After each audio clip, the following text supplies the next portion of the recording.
Have you heard about the latest crisis, Will? Which one? Yeah, pan-European goalkeeping injury crisis. Oh. You have Marc-Andre ter Stegen. He was injured for a while there, and then he decided to have the back surgery middle of the season. Said, let's just get out of the way now rather than making it worse. Yeah. And it was 31. You don't want to risk these things. Could be the end of his career. Yeah. So he's out. Thibaut Courtois, of course, is out. You got Kepa Arrizabalaga in there at the moment. Who's good, but I don't know if he's Courtois level. You have Nick Pope is out for a long time as well, as is Sanchez for Chelsea.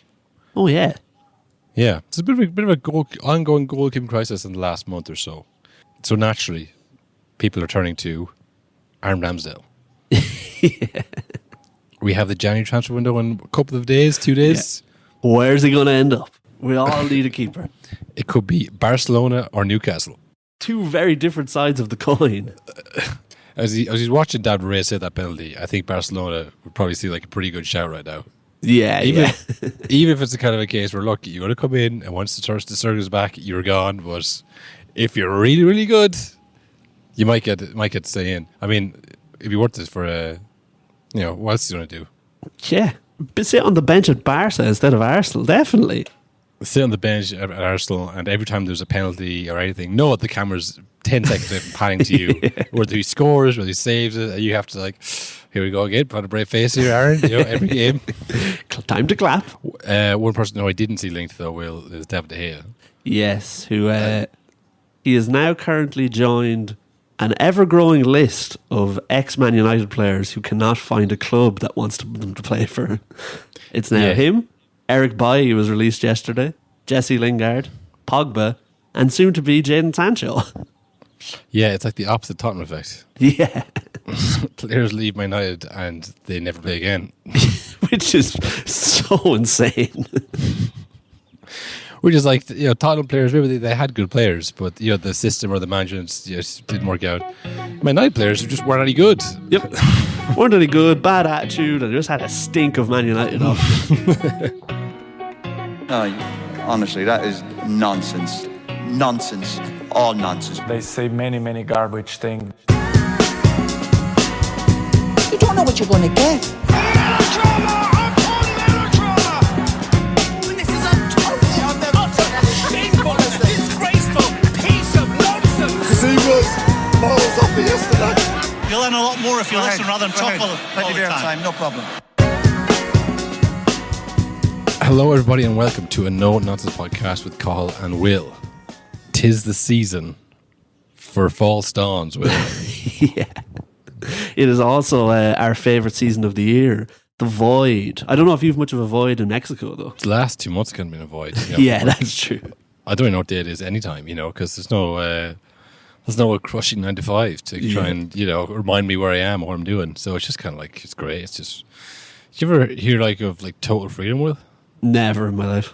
Yeah, I watched a movie about it once. I think I'm doing it. I think I have it. Well, everyone in Ireland at the moment, it's something I've never noticed from the void before, is that now as it comes to the end of the void, everyone feels like Slurms Mackenzie. Everyone you talk to is just like, I can't do any more. Like, I need to eat a vegetable soon. I can't handle any more of this. Yeah, that sounds like the last 2 months. But yeah, look, we are, the 30th at the time of recording. January's coming up, Will. Yep. New year, new me, dry January. And of course, what was it, Rio? Man United are back. Man United are back. Yeah. Yeah. Man United are back.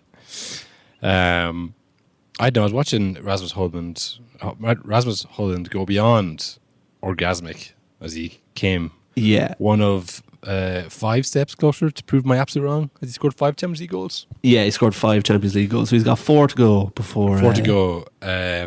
Now, assuming he wasn't thinking of the absolute to prove me wrong. The timing is interesting. That's very like Lukaku last year. Yeah.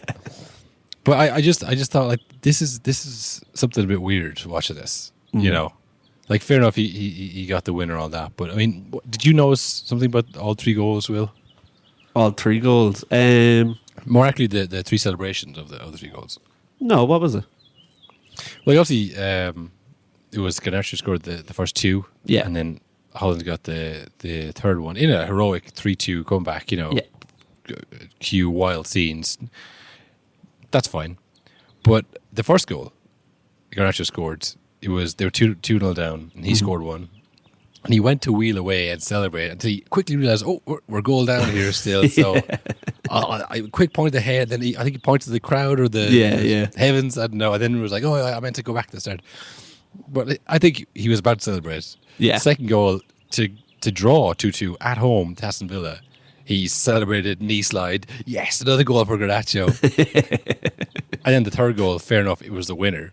But like, I think we all know what Holjund was celebrating there. That was all for him. He wasn't celebrating with his teammates. He was just like, yes, I finally achieved the goal. I've done it. I've scored a goal. Yeah.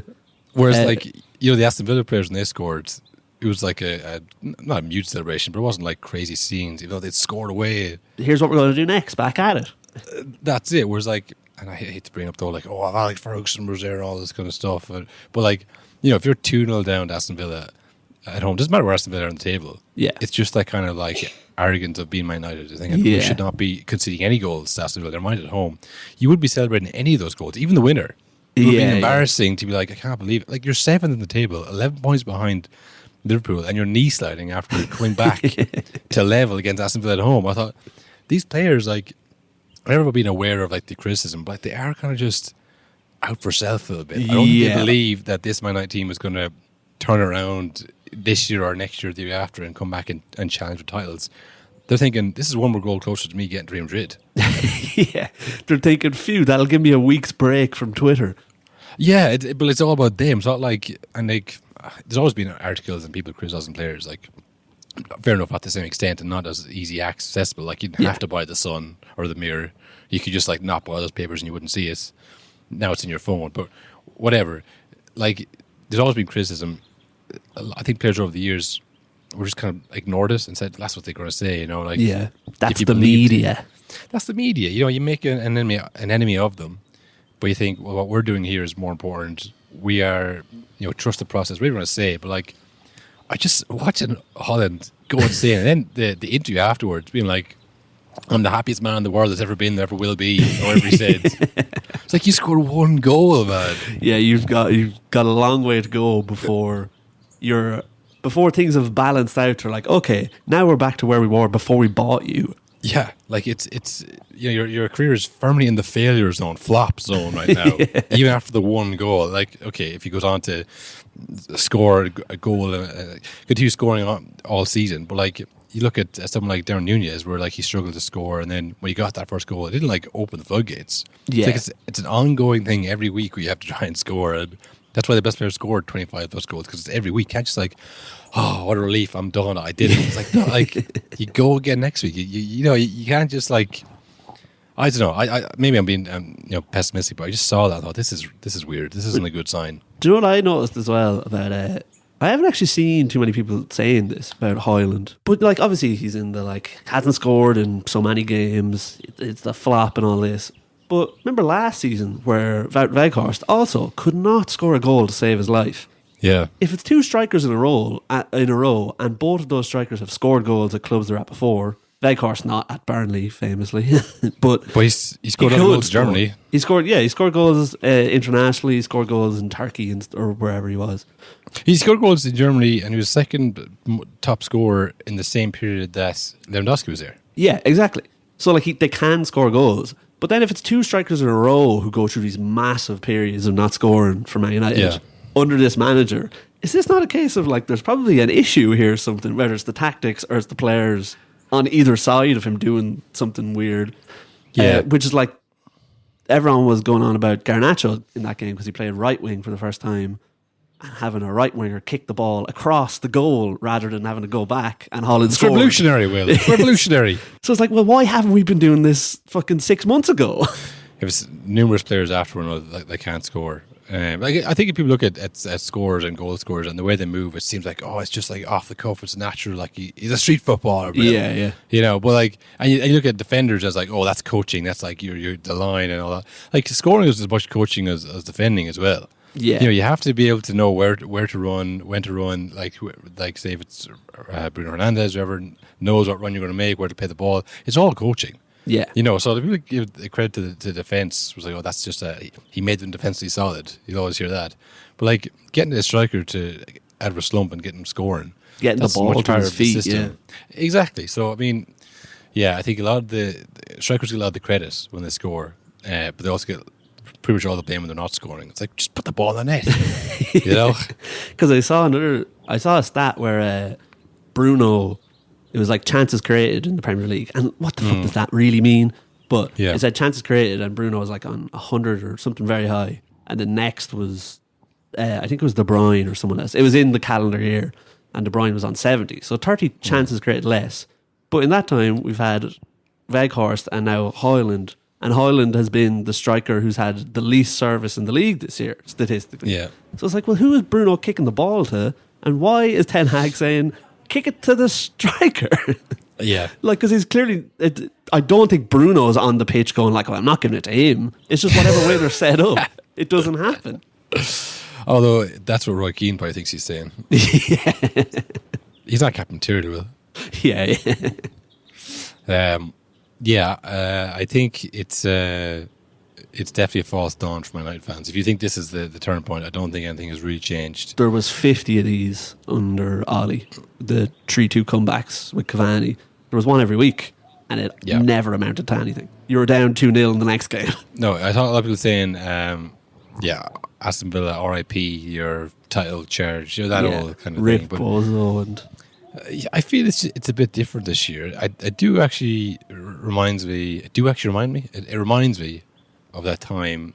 What game was on that Gary Neville and Jeremy Carragher were, I think it was maybe Man City game, where they're talking about, do you feel that these games don't matter, Gary? Yeah.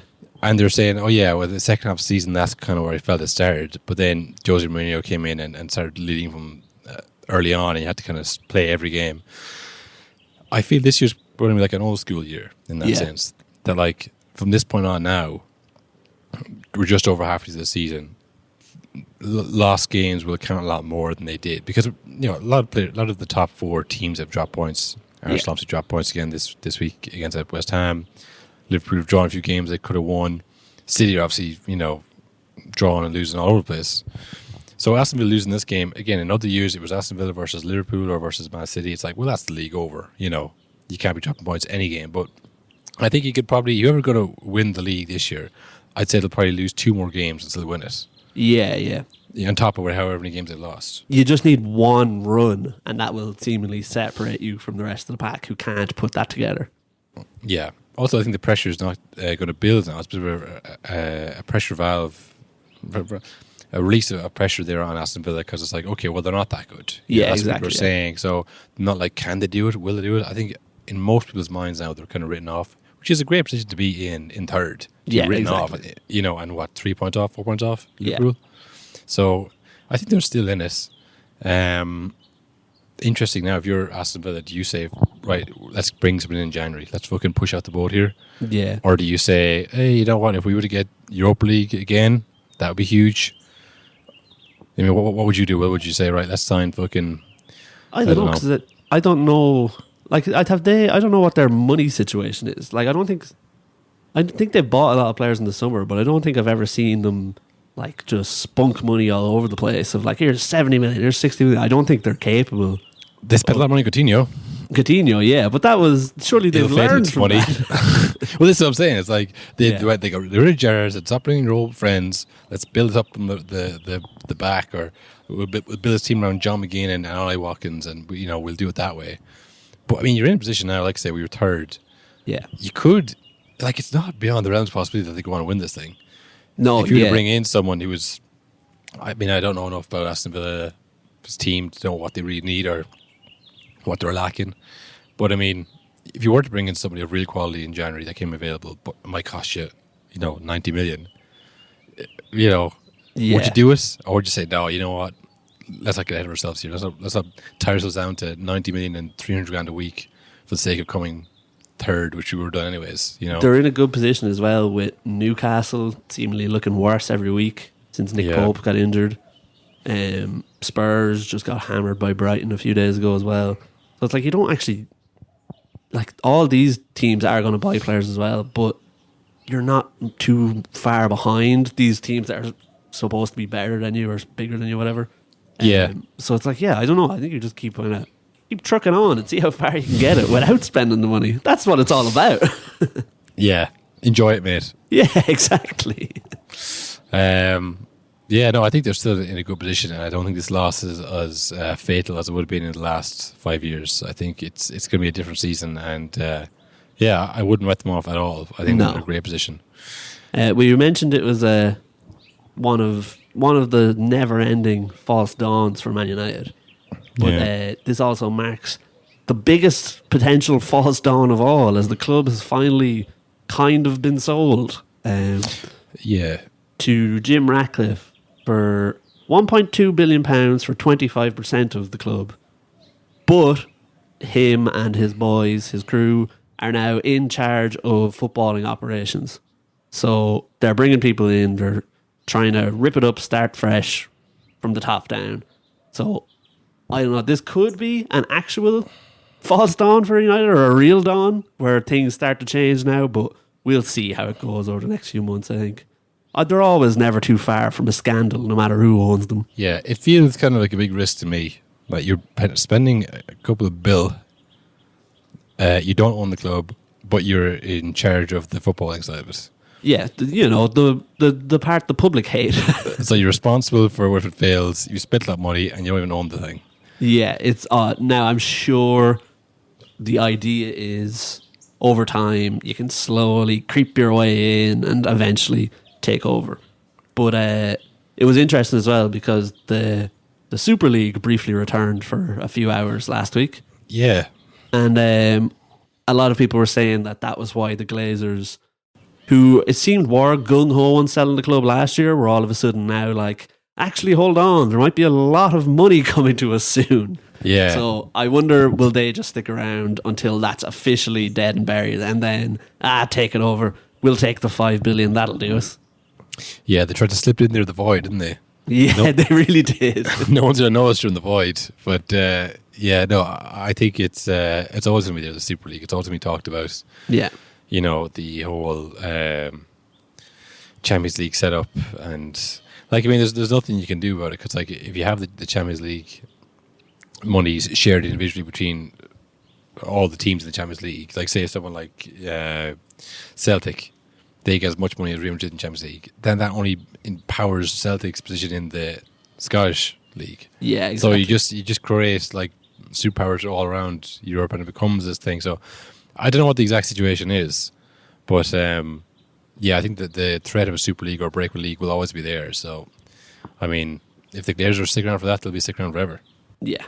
And like, I don't understand it. Again, I'm not a money man by any stretch of the imagination. But it does seem so bizarre for the Glazers who like to stick around to get their few million dividends every year, rather than just taking like £5 billion for nothing, and then you're done. You never have to do it again. Well, you can always have more money, Will. That's true. What's $5 billion when you can have 6?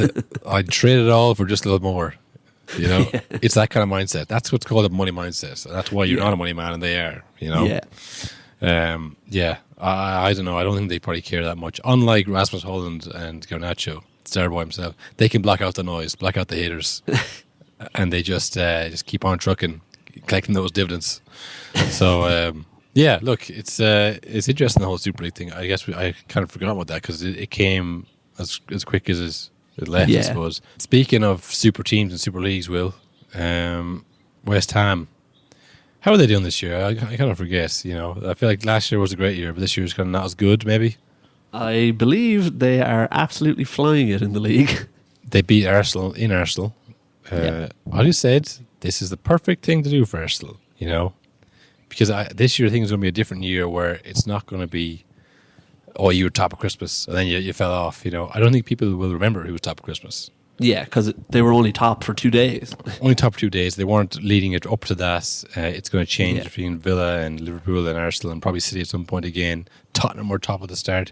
I don't think anyone's going to remember that stuff. So Arsenal have now, again, released the pressure. That Liverpool will take the brunt of that. Yep. They'll sneak in the end and get the title. You know, they'll get the double, Will. The Champions League and the league. Is that what you said? I said Champions League. Yeah, it was, I suppose, the Declan Rice derby. Yes. Another man who likes to listen to people and do what they say, change country, that kind of thing, Yeah. He was very much aware that West Ham were coming, and maybe he was expecting more of a hero's welcome. Well, not a hero's welcome because it was in Arsenal, but, maybe not, welcome. maybe not the abuse that he got. Yeah. Which, like, what's he done wrong, really? He won them the Europa League, Europa Conference League, and he left to another club for more money. And West Ham got 100 million out of it. Yeah, they were saying you should have joined a big club. You should have joined a big club. Which is a very, very vague chant. Again, What's big, lads? what is big? What does a big if mean? But I get off. It was like, somebody's make fun of your friends like that. Yeah. This didn't really feel like a friendly kind of a chant. I think football fans, they either applaud you or they make a mean chant about you. There's no kind of in between. Yeah. He gave away the penalty that Roy would then save, but they still lost 2-0. Terrible day for Declan Rice, terrible day for Arsenal. Yeah. A lot of kind of think pieces coming out saying that this isn't the same Arsenal. Analysing the stats of the front three from this year versus last year. They did a goal score, All of the things we heard last year also. Yeah, I think it'd be great if they got a striker, but I mean they're hard to come by, and sometimes even when you get them in, it doesn't work. Exactly. Yeah. Look at every Chelsea number 9 in the last 6 years. Not like they weren't good players, but it is hard to kind of get them in and score goals. But how do you feel about Arsenal's title run? Will is there a chance? There's a chance because everyone is up and down, but I don't know, because I think Man City comfortably won the last game. They're currently 1-0 up as well against Sheffield. Yeah. So I don't know. It just feels like the track is starting to get rolling for them, and they're starting to put it together. And they still have Haaland to come back, and I don't know. Man City are going to start clicking and not dropping points willy nilly against West Ham and things like that.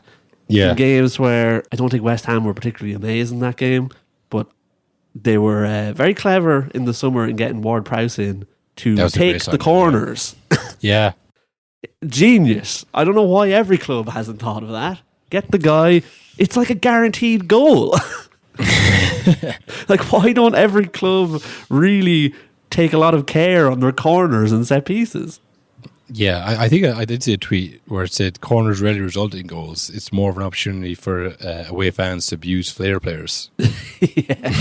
Like most corners hit the front man, it feels like. Very few are get it in there to the big Ken Ford and he'll knock it home. Also in that game there was another bad refereeing call, technology call. I don't know. I mean, look, just get the piece of paper out. Get the World Cup piece of paper. Get the sheet out. Get the sheet out. We'll have a look. Yeah, twice the one season is a bit strange. Yeah. I mean, I think it's happened twice now to quote unquote a big club. So I wouldn't be surprised to see end line techno coming in next week. Exactly. Sorry, next year. The balls that have to be charged from the World Cup. Yeah, that kind of thing. They won't bring it in the middle of the season because it wouldn't be fair to the other games that lost 7 points. But I'd say next year will bring it in. Yeah, I think Arteta said it was lost in both boxes, which I think most games could probably boil down to that. We let goals in and we didn't score any ourselves. Fair, we can't argue that logic. God, it's a simple game when you boil it all down. Yeah. They had a few chances. They hit the post. Saka hit the post a bit. They hit, I think... Yeah, it's hard to know what the difference is this year. Maybe it was just kind of belief, or maybe it's kind of... a lot of people point to Saka being tired. Look how lethargic he's out there. I feel like he's always been kind of a slow-moving... He's fast, but... the way Sterling was quite energetic and darty, Yeah. Saka was always kind of dragging the ball, then he'd make a little dart. Very good finisher. I think people are looking a lot into the look at his body language, look how slow he's moving. He never struck me as a very kind of expressive, kind of energetic player. Yeah. Not that he didn't run or didn't, tackle or any of that stuff, but it's just I think people are looking for a reason as to why they're not scoring goals. And it can be just that last year a lot of them went in when maybe they shouldn't have. Yeah. That whole thing of the shots from outside the box, you rarely see them because, they're low percentage shots. and coaches will say, try and get to the end line, cut it back. Yeah, like tap it.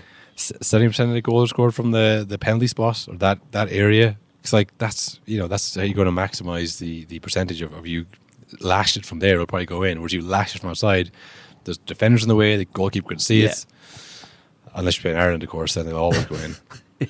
But I think it's there's sometimes not an exact reason why Arsenal are doing as well. But it just feels like this season the games against the top four, like City versus Arsenal, City versus Liverpool, all that, they're going to matter a lot because that's where the gaps are going to be made. Yeah, and like we saw last year when Arsenal were just destroyed by City, they never recovered mentally. That was it. It was done. They went on the bad run not too long after that, where Ramsdale was having shockers, and it just felt like once they had gotten beaten by City at home, they were like, all right, well, that's it now. I'm sure that's 3 points they have that we can't get. Yeah, I think that was, as well as having, 2 11s of unbelievable players. The psychological aspect of losing to City was like that you knew that like they weren't going to lose many games. Yeah. So, if you lose to Liverpool, which Arsenal did a couple weeks ago? Drew, sorry. It wasn't like, oh, we needed to beat them. Yeah. You like, not that Liverpool aren't a good side, but you do feel that they could conceivably lose 3 more games. Yeah. They're up and they're down. There's a chance there that, okay, yeah, well, there's still going to be a chance. Like, when you'd lose to City, it was like, well, that was huge. Yeah. Like, they might draw one more game unexpectedly, but, like, realistically, who's going to stop them, if not us? Yeah. So, yeah, I think I'm going to stick with City to win the title. It always comes back to it. I don't know. It's very up in the air, which is good. I don't think anybody could really say for definite who's going to win. Well, it's interesting because I was thinking, we haven't heard much actual talk of this year is the top 4 trophy, which mattered so much every other year. No one gives a fuck this year. Yeah, I mean, I think it's because everyone in top 4 thinks, well, I could win it. Yeah, exactly. We've seen now as well so many teams like this year, Newcastle United, scraped top 4 last year, barely got it, fought for their lives to get it. And then they both finished bottom of the group, and it's humiliating, and you're out and go again next year. I think now the money in football, obviously Champions League money is huge. Yeah. But with the transfer fees now, you can make the money if you want. Like, everyone costs lots of money. You can sell players for lots of money. I don't think it matters as much to these big clubs as it has in the last few seasons, where it was like life or death, fourth or a failure. Yeah, well, that's it. If you are like a top player, you can get the same money at Newcastle as you can get at Barcelona. You can get, the money, the wages. Like, if you have a number in your mind, that's fine. I can get that at a lot of places now. But it's more, okay, well, will I be playing Champions League? Yeah, because I don't want people to say I'm a flat track bully here. I don't want I don't want the internet to say that I've never proved myself in the big leagues. So I want to go to the Champions League. I want to play with my national team as well. Yeah. If maybe that's kind of goes part and parcel with getting a big move. But like, someone like, say, on the French side, a lot of good players there. You have to be playing in a good side for Champions League to make that French team for the Euros this summer. Someone like, say, Holjund, he mightn't make it. Even though he went for 90 million to PSG, it's like, well, you're not playing that well, and we're actually going to stick with the 40-something-year-old Giroud. So, like, if you're in a good national side, if you want to play in that team, like, you do have to play in the top teams in Champions League and go far in Champions League. Yeah. So I think that's the biggest thing for Champions League, not just the money for it, but to attract the best players. That's where they want to be playing. I think the top 4 right now, everyone in top 4, top 5, because City are 5th or the 4th. I think there might be 5th, maybe 4th right now because they're winning. Yeah. All of them think, well, we could still win this, so I don't actually give a monkeys about finishing 3rd or 4th or even 5th. Whereas usually at this point, like, it's 1st, 2nd, that's kind of it. And then 3rd, like, listen, just stay in 3rd, we'll get Champions League, we'll go again next year. So there's no talk because it isn't actually really important. It's more kind of like when you're clutching at straws. You say, well, it matters a lot. It matters a lot more then, and you try and spin it. This is actually a good season, even though we're not this is what I wanted, close. actually. 4th, I'm happy with that. We're building. It's a building season. Yeah. Look, we've finished 4th 5 years in a row. That's pretty good. Would you rather not finish 4th? Yeah. No, exactly. Yeah, well, speaking, I suppose, of Champions League players and the best players wanting to go to the biggest clubs and all that stuff. A few months ago, was it October we did it? I think start of October, yeah. We catalogued the best players in the world right now. Right then. Right then and there, and we voted on them and announced this. Yeah. Just because, you know, it needs to be done. And we're gonna check in now and see if those players are still in with the shouts. I am the best in the world at what I do. Riyad Mahrez. You're the best. He's arguably the best player in the world right now.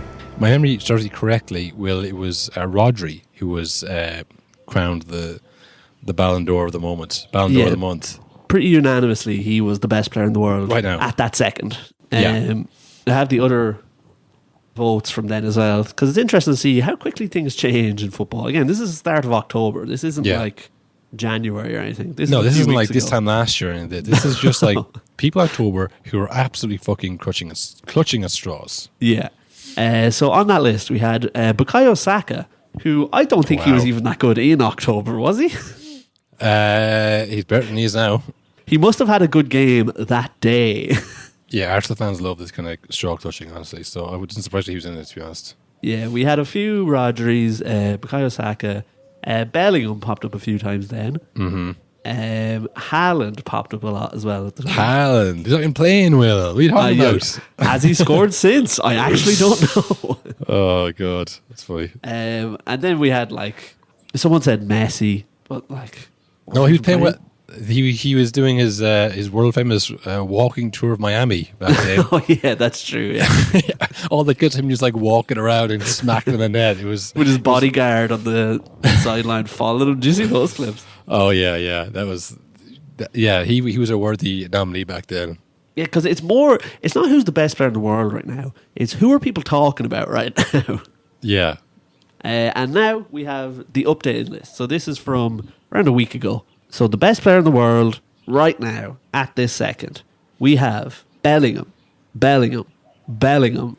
another Bellingham. Okay. A lot of people said Bellingham. Harry Kane, Kane, another Harry Kane. Someone said Odegaard. Don't know about that. Okay. Someone who they were doing the right thing. They meant well.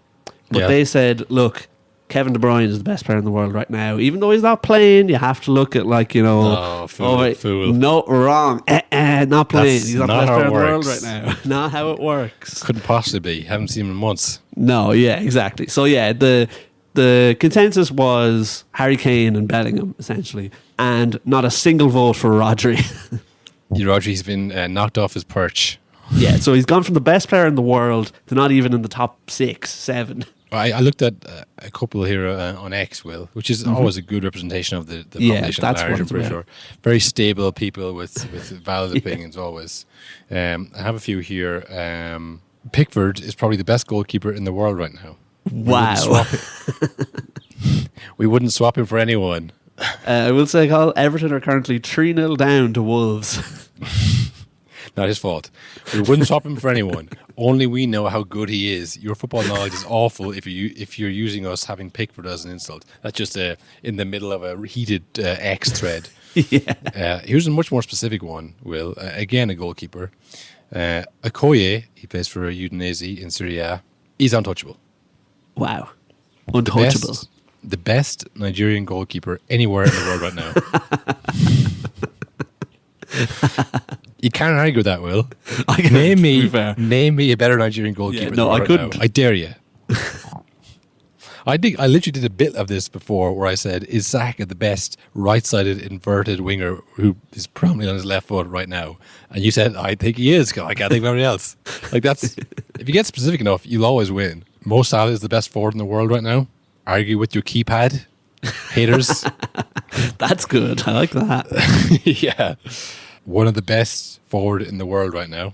Who do you think he's talking about?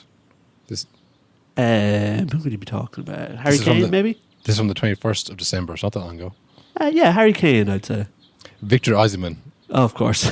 This when he is- did the solo in the box. Yes, yeah. literally. Yeah. This is the kind of stuff we're talking about, folks. Here, when something good happens, you are then crowned the best in the world right now. It's the right now that's important because if I'm watching this clip. It's hard to argue. Yeah, it's a good assist.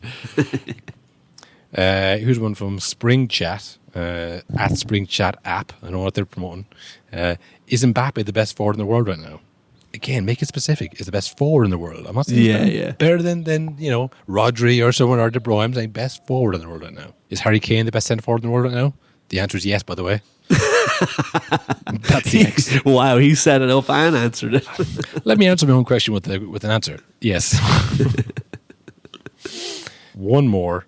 This is just, again, in the heat of a brain-dead X exchange. Never said he's better than Zidane. He's better than Guti, and he's the best midfielder in the world right now. Wow. That was about Bellingham. Of course, yeah. It's I don't know. I didn't read the whole thing. I just saw that. I typed in best player in the world right now, and that came up. I thought, I wonder how we got into that argument about Guti, Zidane, and Bellingham. I guess they all played for Real Madrid, but I mean, still. I like that he's not better than Zidane, but he's the best player on the entire planet right now. He's already better than Guti. I'll tell you that much free. Well, I did see something else on X. Actually, I meant to send it to you. I forgot. We had talked about auras a good bit before.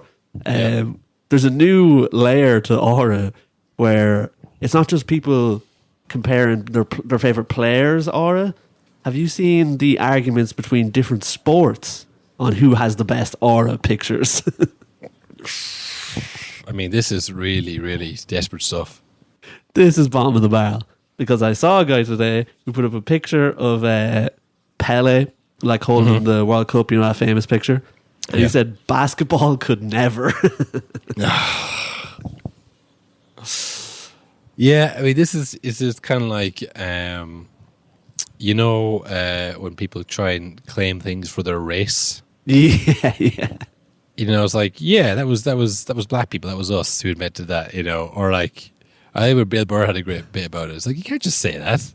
You can't just say, oh yeah, the Renaissance, that was us, white guys, that was our thing, It's like, you have nothing to do with Pele, you're not Brazilian.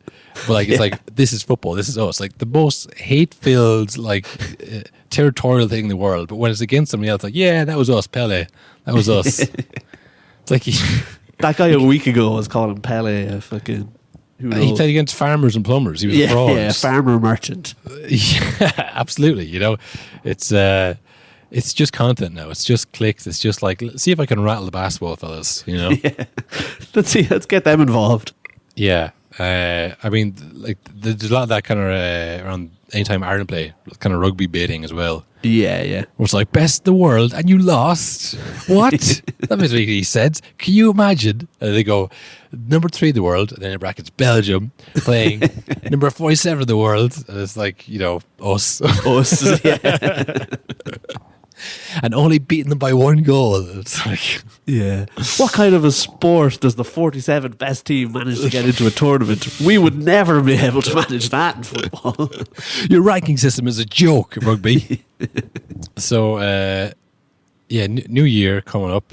Always strange, I guess, when you follow the Premier League. It never feels like a new year because you're in the middle of it, I always thought in school as well or in college, like, it's like in the middle of the year.